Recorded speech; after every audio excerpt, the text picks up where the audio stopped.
Tuning into another video. Now today I've got something that is rather special. You can see it here, the Xbox Series X. It definitely doesn't need any introduction. I think you're watching this video for a very particular reason. Maybe this has also got a special place for you in your heart. I know I've grown up playing the Xbox ever since the original Xbox, and I've owned every Xbox console since. Absolutely a die-hard fan of Xbox consoles. And I was unfortunate this year thanks to all the scalpers on the internet, so big shout out to all of you in not getting one on the release date because you took all the stock and try and sell them on eBay. So definitely a thumbs down for the scalpers, but thumbs up to all the people that bought it and wanted to keep the console for their own entertainment and for their family's entertainment. Absolutely great bit of kit. So we're going to start unboxing this without too much further ado and just have a look at what's in the box. So what you're seeing here, this is the original retail box. Mine came today from Amazon. I was extremely lucky to get hold of one. I just happened to be working on the computer at about 12:30 at night when I got a notification to say it had popped up in stock, and I didn't hesitate to buy it. I didn't even look at other things that were in my cart. I just bought everything that was there, so I ended up getting loads of stuff that I didn't need. But it was all in a rush to hit that buy it now button just so that I could secure the console. So let's start opening it up. It's got some tabs on the side, so let's go through the specifications quickly while we're here. So what we're looking at here is a console which is capable of 4K up to 120 frames per second, 8K HDR, got a 4K Blu-ray player in there. That's the optical drive. It supports variable refresh rate with HDMI 2.1, which is great, and also an internal 1TB SSD.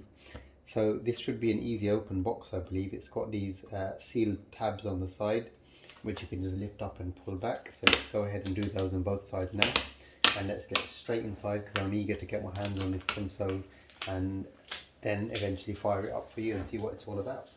So let's get these open. These tabs are now open. I can flip them right off so they don't get in the way. I'll just stick them there. We'll lay this thing down and we'll get this box open. So definitely seems like it's a bit of a heavy unit. I've got the Xbox One X sitting next to me, so once I've got this out, we'll definitely start comparing them and putting them side by side and seeing how they size up to each other.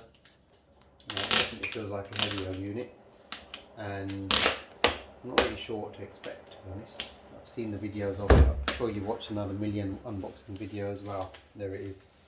Look at that, straight in. You get the box open. That's lovely. That's really nice.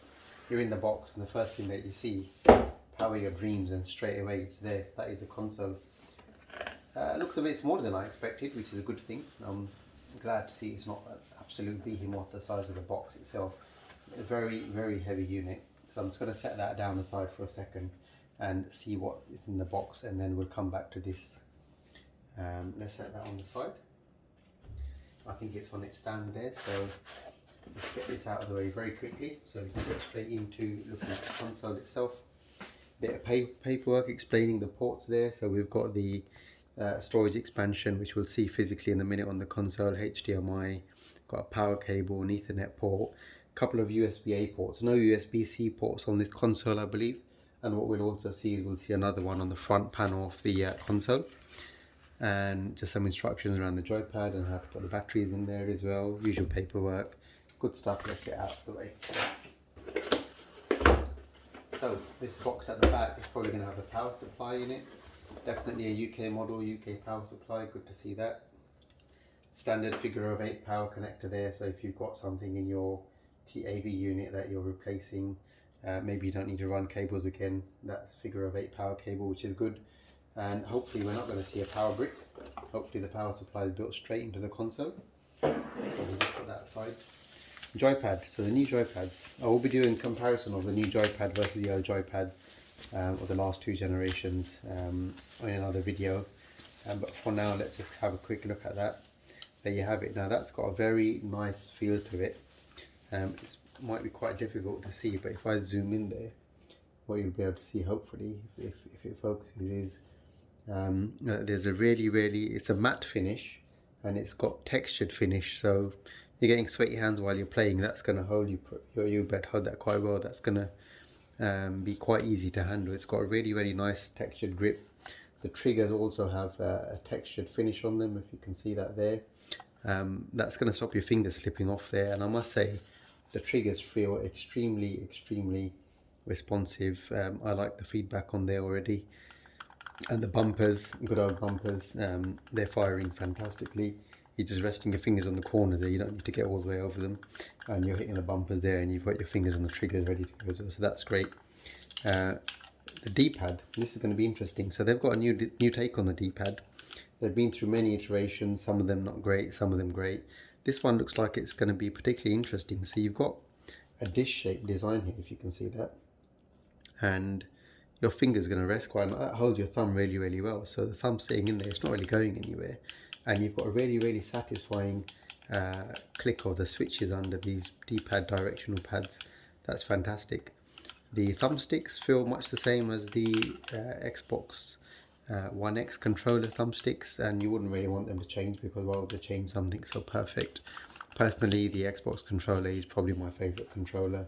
I think the one that comes close behind for me personally only is not the PlayStation controller, unfortunately, but it's actually the Switch Pro controller. I really like the way the Switch Pro controller feels in the hand. I will be doing a comparison of all the different controllers. We welcome the USB-C port. Yes, we do. There's USB-C port there for connectivity, I guess, if you haven't got batteries in there, I'm guessing, or if you are charging some batteries that are installed in there. That's going to be running standard AA batteries. So there are some batteries that I believe came with it, so let's just get those. They generally supply 2 Duracell batteries, so I don't think they're going to have changed that at all. So back in the back that this is the bag that the gamepad came in.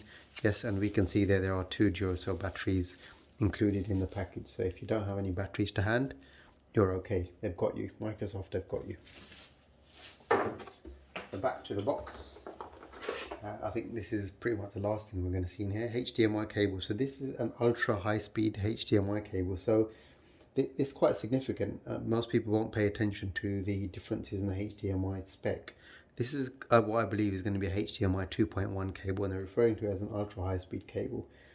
If you don't have a cable that matches the HDMI 2.1 spec, and your TV also is not equipped with a HDMI 2.1 port, you are not going to be able to reach the full capabilities of the new generation consoles.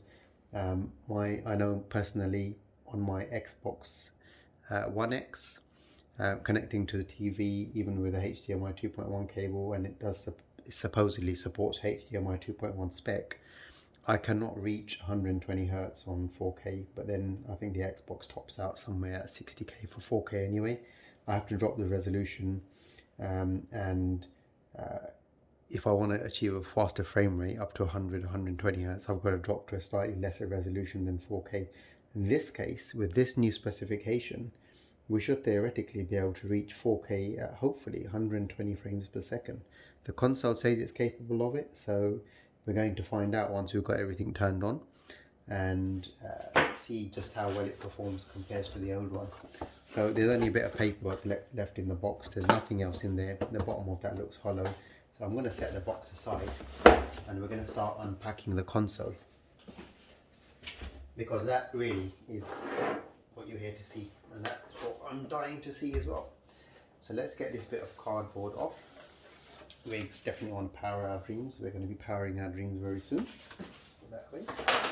And let's get off this soft protective coating on the console. Now, first thing you can see when you open up the top there is the green and black finish on the vents. I absolutely love the finish on that, and it's fantastic. As you're looking down on it, you can't really see the green, but as you're looking at it from the sides, you can see the green hue coming out there. It's nice. I actually didn't know it was green plastic. I thought it was actually a green light that gave it the green sort of glow when it was on. I'm really hoping there is a green light inside, because I think it will be lovely. But that's very nice smooth matte black finish there. So that's the top of the console. Retail packaging being opened here, you're seeing it straight. I wish I could have shared something like this with you on release day, but unfortunately I didn't have it. It's a very clean cut looking console, very simple design. The edges are extremely clean, I've got the joins there. You can see the console. There it is, ladies and gentlemen. Xbox Series X. Very, very, very proud owner of a new Xbox Series X. I hope I don't have one with a 40 DVD Blu-ray drive. I have read reports that there are consoles being shipped with broken drives. Hopefully this is not one of them. We'll find out soon. Unfortunately, I had the same experience when the Xbox One was released, I believe 7 years ago now, and I bought the first console on release day. That was the big one, not the slim one. And I turned it on, very excited, and it didn't accept any discs. It just kept throwing them back out, and I had to send it back to Microsoft, and it took another 2 weeks for them to replace it, which was quite sad. So hopefully I don't experience that. This is quite nice. So this is the stand at the bottom. The rim is coated in a soft rubber finish that's going to give a lot of grip when it's standing up, which is nice. It's not going to be moving around. They've done something similar on here that they've done on the Xbox One X, and I'm going to show you that now. If I can get a focus on this says Xbox, and on the other side of that line it says hello from Seattle. Now I'm going to show you that was also included on the old console, not the main Xbox, but I definitely saw it on the Project Scorpio. So let's have a look at the back panel quickly, and then we'll set it down. So what we've got there is we've got the HDMI out, we've got a storage expansion card. You can get a 1 terabyte proprietary expansion card, which is built by Seagate, that slots into that port there. You've got your figure of 8 power cable, so it's good to see the power supply is built directly into this unit. Probably why it's quite heavy. I'm getting tired of holding it up. It is a heavy unit, and the power supply is built in, so you've got no power brick to hide. You've got the network port. I suppose that's going to be a standard gigabit Ethernet connection, and 2 USB-A ports there, and you can see the super speed logo on there. They are special. They are of a USB 3.2 specification, so no USB-C ports I noticed on this generation console. PS5 I think does have a USB-C port on it. I could be wrong, but there is just 3 USB-A ports on there, 1 at the front, 2 at the back, and a sync button to sync up your controllers. And then just a very simple front finish. So you've got the DVD drive and the eject button, and the Xbox logo here, which I believe is the power button like the old consoles. So let's set that aside before I drop it, because it's getting heavy. And let's just quickly size it up to the Xbox One X. Now I've got the Project Scorpio edition. I do particularly like the look of this. Still a very nice looking console. It's got an IR port on it, which I don't see on the new console. So I wonder if it's using Bluetooth controllers now, or if there's an infrared port hidden in the power switch or somewhere else. Just stand that up. So this is my old. Let me just show you what it has on the side. So if you can see that there, it has a nice message on there as well, again saying hello from Seattle, Xbox One X. So it's nice to see that they follow the same message on the new console under the stand. I don't know how many of you owners have noticed this, but it's definitely there. So this thing is designed to sit flat. You can see the grips of this are on the side. The Xbox Series X has rubber feet on the sides, as well as it's got rubber feet there as well on the side, so you can see them there, as well as the stand on the bottom. So you can stand it up either way. You can stand it up like this, or if you really want to, you can lay it down like that. I think given that this thing's supposed to run quite hot, you probably won't want it lying down unless you've got a lot of ventilation in your unit. It does actually look quite nice laying flat like that. Let's put the Xbox next to it. There's the old Xbox One X. Size comparison, what we're looking at? We're looking at it's pretty much spot on width ways or height ways, whichever way you look at it. Obviously this is a lot deeper, as you can see there, but then this is a lot taller. So volume wise, hard to say without actually measuring up and doing some calculations, but standing tall, this is going to use a lot less space, and for me it's going to be standing hopefully behind my television like that. So as lovely as it is to look at, it's definitely going to be out of sight, and it's going to be taking a little space behind there. So there you have it, Xbox Series X. Very excited.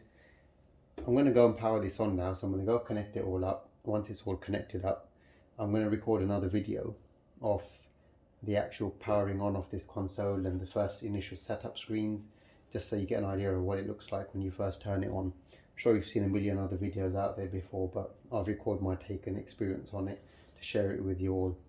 Thanks for watching, and I'll be back with another video. Take care. If you enjoyed this video, as always, don't forget to leave a thumbs up please, and don't forget to hit the subscribe button so you can be notified of future coming videos. Take care and all the best. Bye bye.